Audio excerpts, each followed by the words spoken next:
On this week's episode, football hosts Missouri in the first edition of a brand new SEC East rivalry. And we head to the boardroom to break it all down. This is Capital City Sports.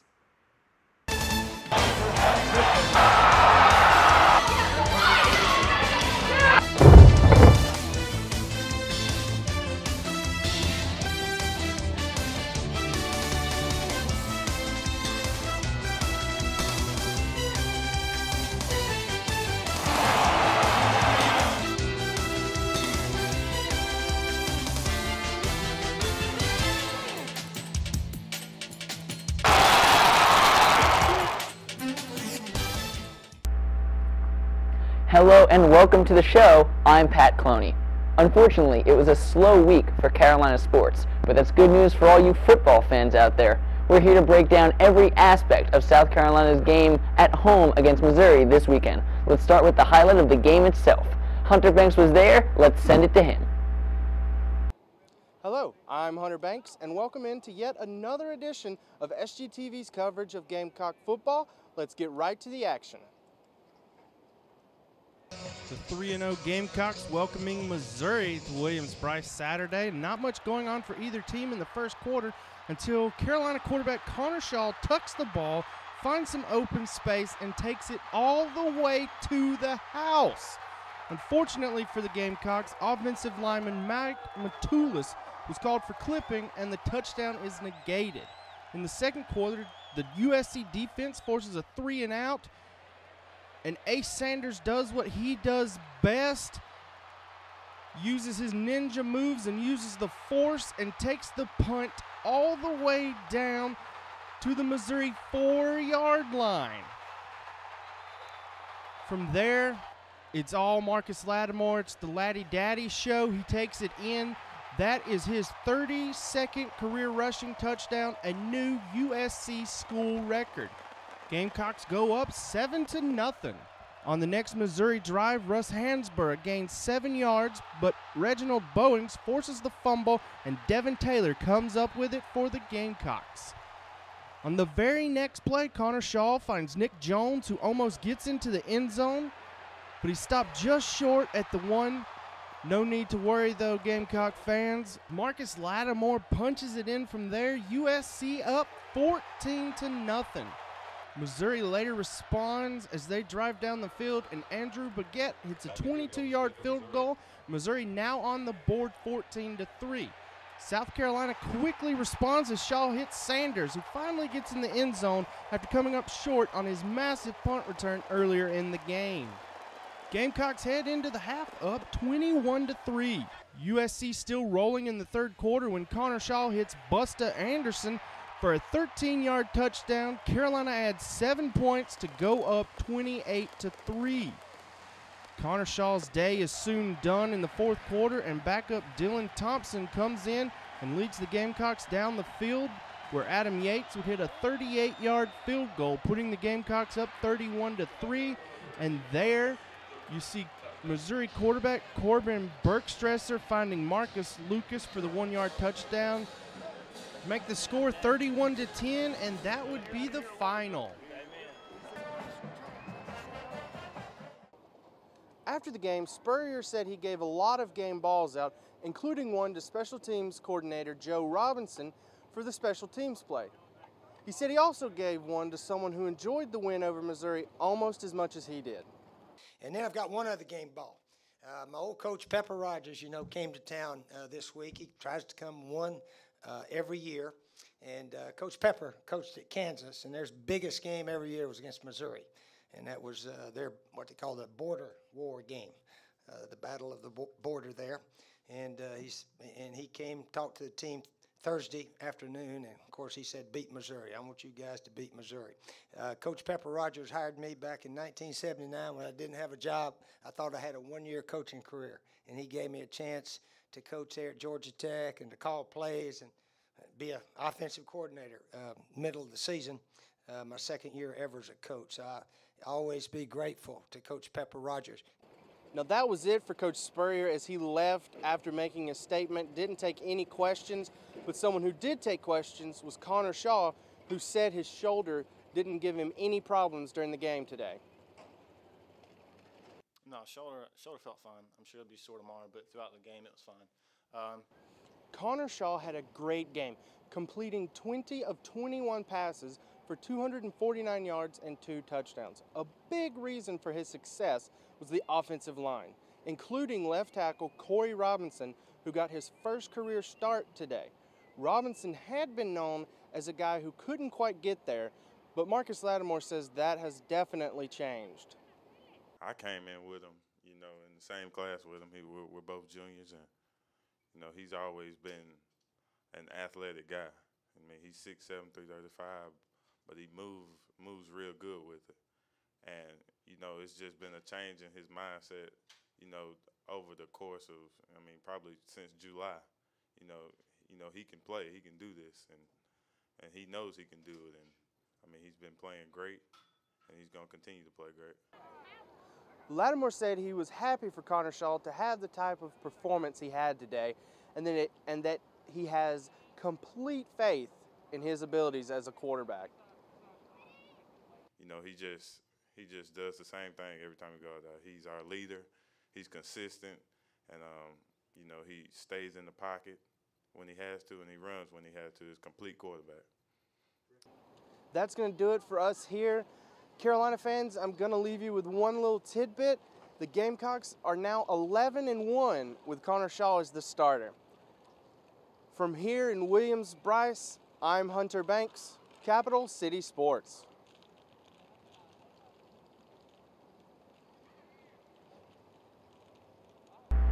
The Carolina attack looked strong for the 3rd week in a row. From Connor Shaw's big game to Marcus Lattimore's record-breaking touchdown, Hunter and Alyssa have a lot to talk about from this weekend. Let's send it to them in the boardroom to hear more.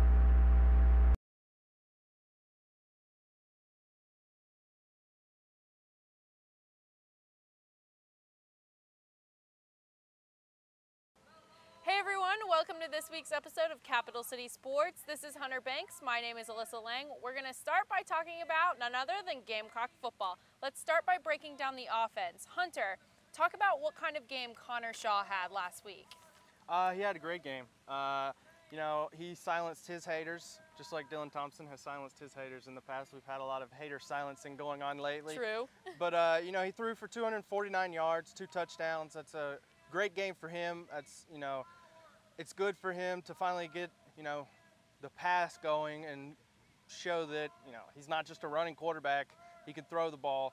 And his performance was a little different than Dylan Thompson. Dylan Thompson showcased the deep ball, right, whereas Connor Shaw showed that he's got the ability to find the little dink route, the out route that doesn't look great, doesn't, excite the fans, but it adds up and it gets the team down the field. Right. Now, another player who had a pretty big game was Marcus Lattimore. Talk about the things that kind of contributed to him having a big day. He did have a big day. He broke another record. Last week, or 2 weeks ago, excuse me, I guess, he broke the record for most career touchdowns, and this week he broke the record for most career rushing touchdowns, and it was big for him. Any day you can break a record is a great day, but he had, I believe it was 80-plus yards rushing. He had 60 yards receiving.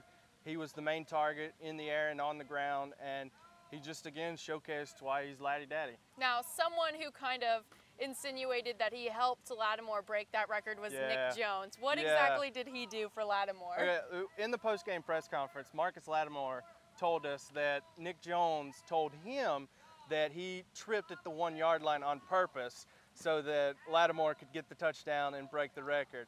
And obviously that's not the case, but Lattimore thought it was hilarious, so he shared it with us. I'm sure he's thanking Nick Jones for that. Yeah. Now, someone else who had a big day for the Gamecocks, all these players having huge games, was Ace Sanders. Just amazing. Yes, Talk about him. Ace had a great game. The punt return obviously was huge. Oh, yeah. If you haven't seen it, check us out on YouTube. We've got a great slow-mo of it. He looked like a ninja.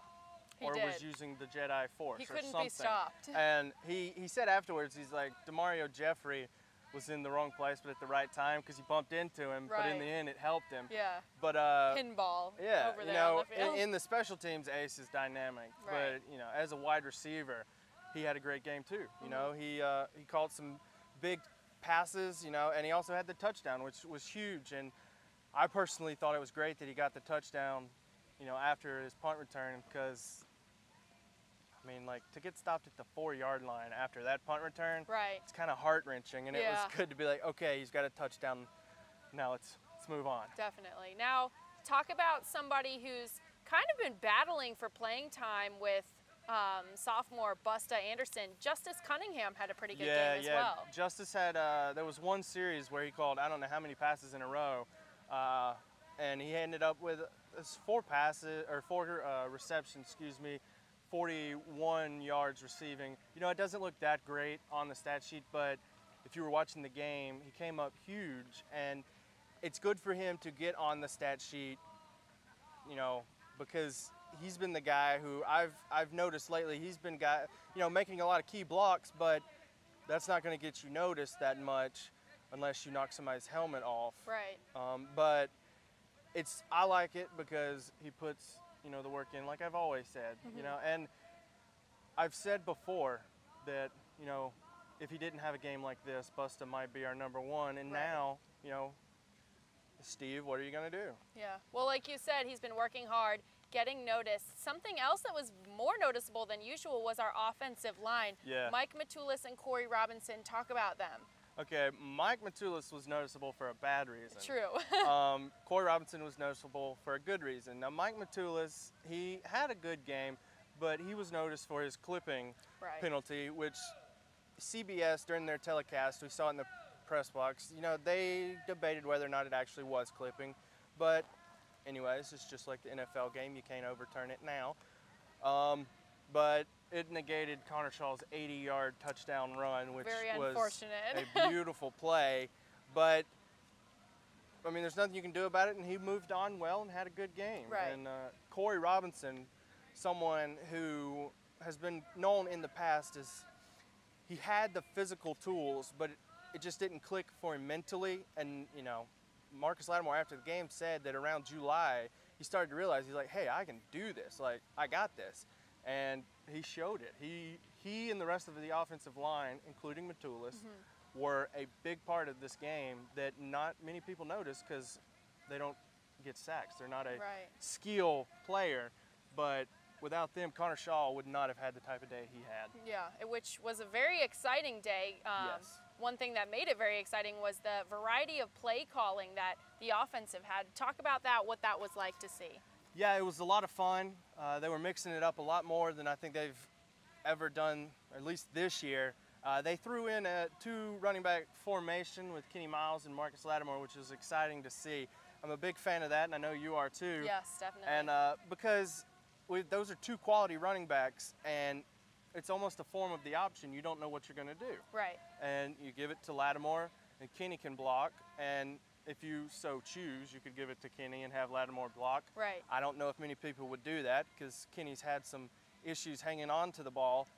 But still, you know, he's a quality running back who is a great blocker. Well, that'll do it for us in the boardroom for this segment, talking about Gamecock offense. Join us again after the break. We will break down Gamecock defense. Coming up after the break, we head back to the boardroom to break down Carolina's defense in the Mizzou game. Stay with us.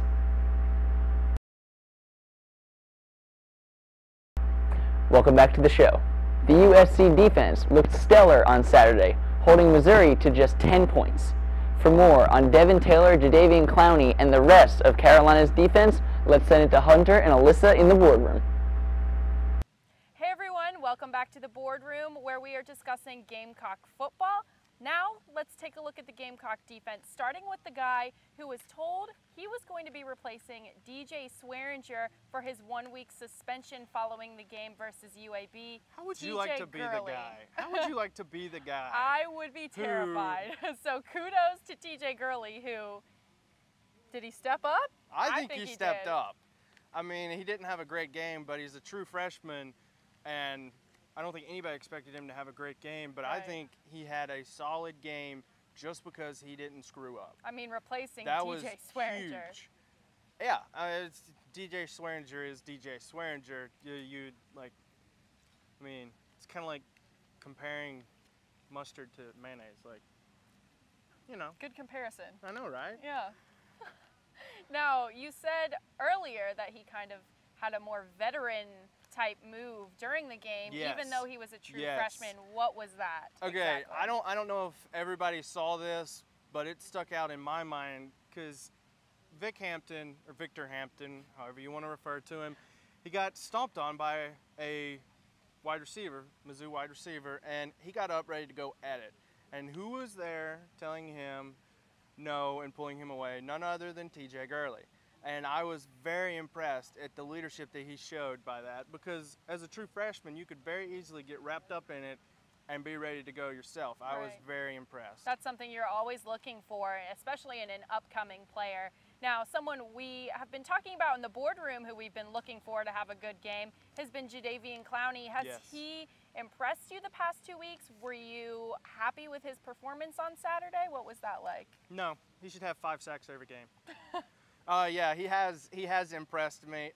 It's good to see him get back in the swing of things the way he's capable of, and it's good for the defense as a whole because they start putting more, pressure from his side.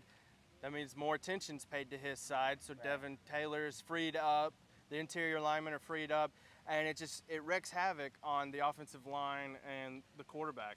Now, other players that we rely on to wreak havoc, such as Kelsey Quarles, Devontae Holloman, made a lot of key tackles in the outfield. Talk about that. Yeah. There was one touchdown-saving tackle that Devontae Holloman had. It was an open field tackle, and it was just a thing of beauty, to be honest. I remember sitting there thinking, I was like, wow, that play's not going to be mentioned a lot, but that was huge. Right. And I was very impressed with him.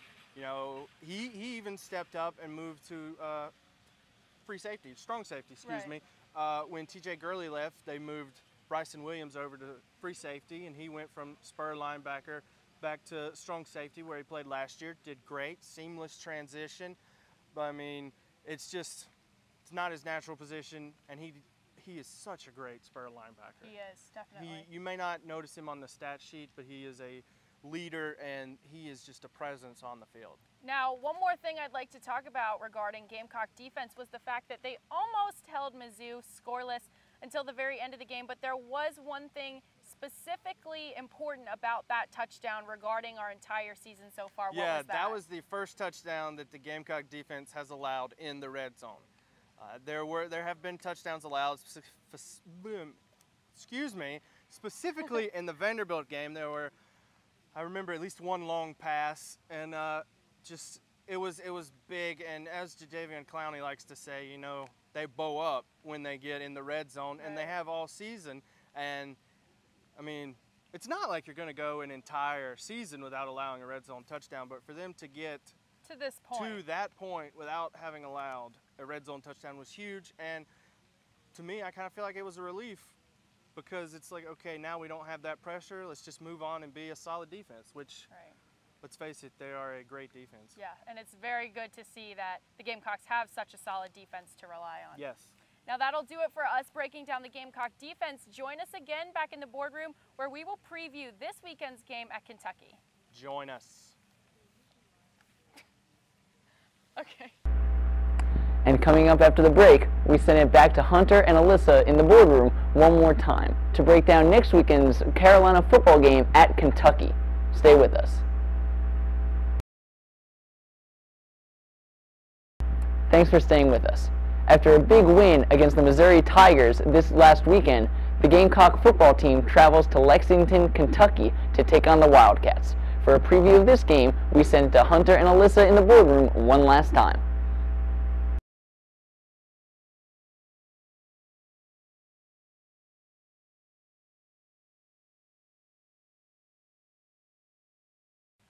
Thank you for joining us. We're back in the boardroom, and now we are going to preview this weekend's game at Kentucky versus the Wildcats. Hunter, tell me what I need to know about this Kentucky team.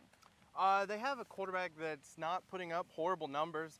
He's completing almost 70% of his passes, he's averaging 322 yards a game. He's got 8 touchdowns. You know, that's pretty solid, but he's about all they have. Right. And he didn't even play last week. He's kind of banged up, so this will be the second, week in a row we've played a quarterback that's banged up. They do have 2 good running backs. They've got Raymond Sanders, who's very quick, very shifty. They've got Jonathan George, who is your prototypical, power speed combo running back. But those guys have yet to put up 100 yards.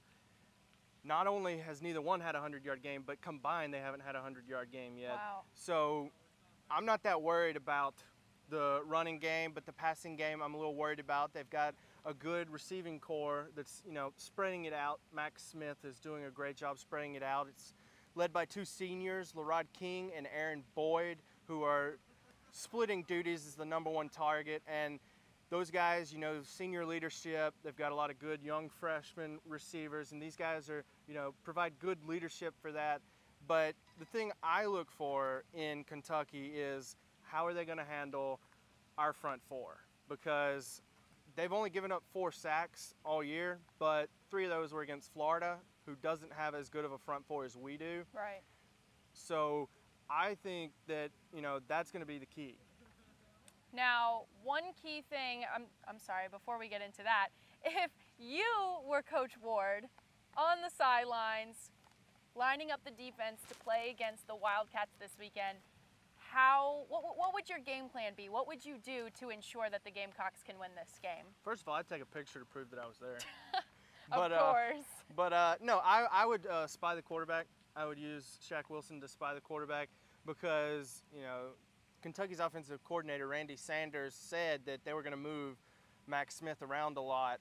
I don't know how well that's going to work out because I've seen him, even when he rolls out, he's very awkward. Right.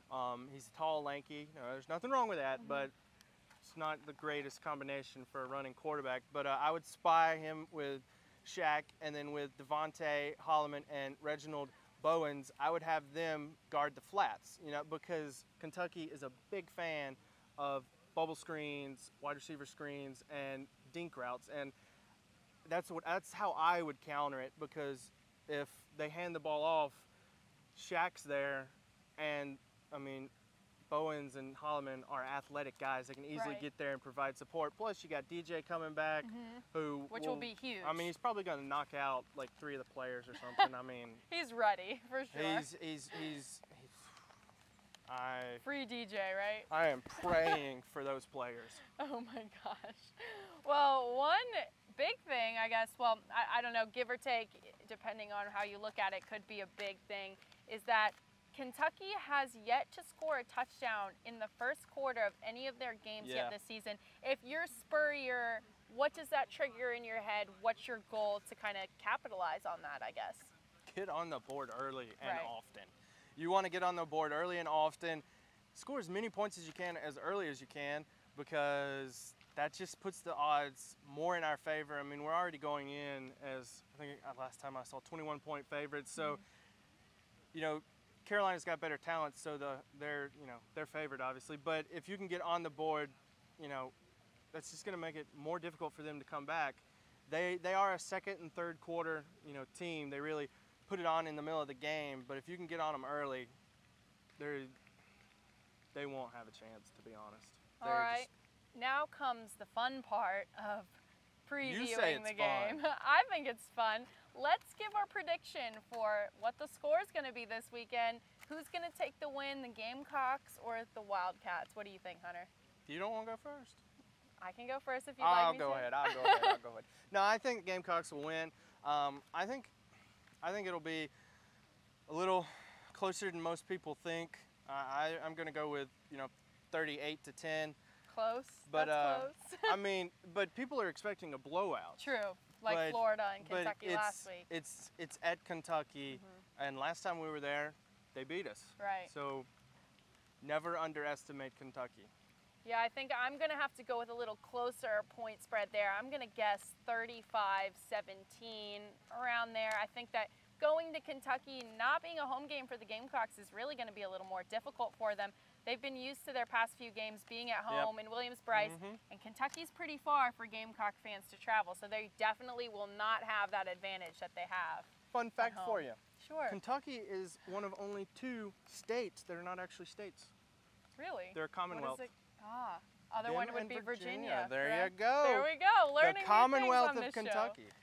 It's the Commonwealth Stadiums where they'll be playing. Show. Interesting. It's a 7 o'clock game too, so pregame beforehand. All right, well, that will do it for us. Thank you for tuning in to this episode of Capital City Sports. Make sure you join us next week where we will be analyzing and breaking down this game versus Kentucky and previewing the upcoming game versus Georgia. And to clarify, by pregame, I do not mean alcohol. I mean chips and dip. Peace. Oh my gosh. Thanks, guys. Tune in next week. That's all we have time for this week. Thanks for watching. If you'd like to watch any of our extra footage, you can go online to sgtv.sc.edu. Make sure to follow us on Twitter at CCS on SGTV and like us on Facebook. Just search CCS on SGTV. For all of us here at Capital City Sports, I'm Pat Cloney. Have a great week, Carolina.